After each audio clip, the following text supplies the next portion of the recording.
Welcome to Cartoon Analysis.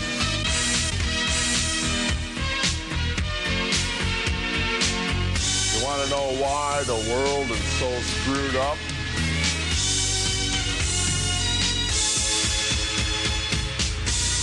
You want to know why your grandparents are so wacky?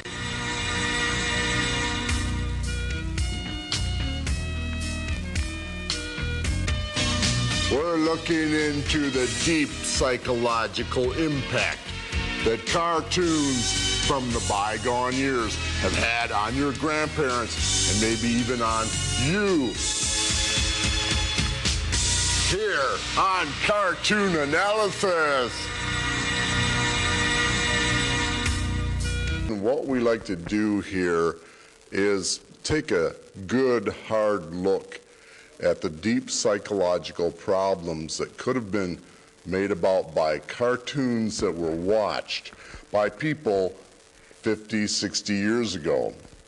And that explains why the world is so crazy today, because the kids that watch these cartoons are now old men and CEOs of companies, and the way they react has something to do with what they saw when they were a kid.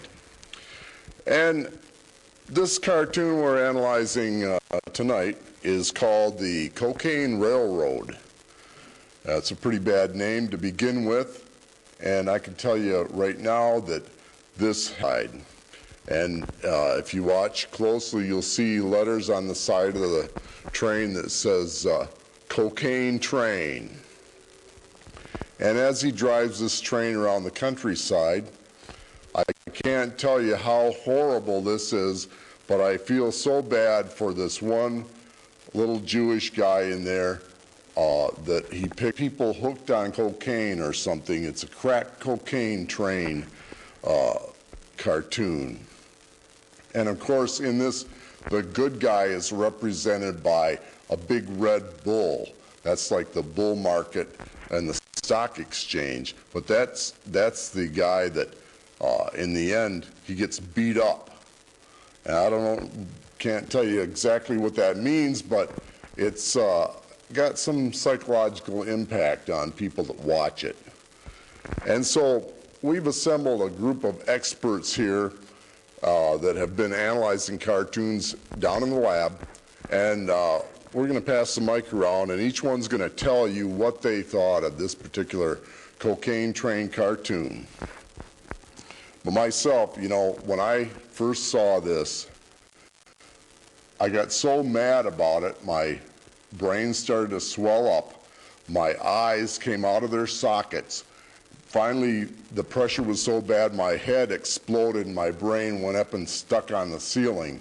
I was so mad about this that a hole opened up in my belly, and I fell down on the floor, and my guts spilled out on the floor, and I started rolling around in the sand and the sawdust, and it really, really hurt me to see this cartoon and the way it was depicted.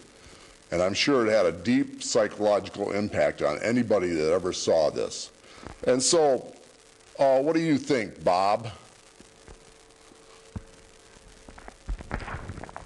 Thanks. There were two major things that I saw in this movie that were this cartoon that were quite obvious, that had a detriment effect upon future generation. The two things were, number one, the total disregard for our environment. Did you see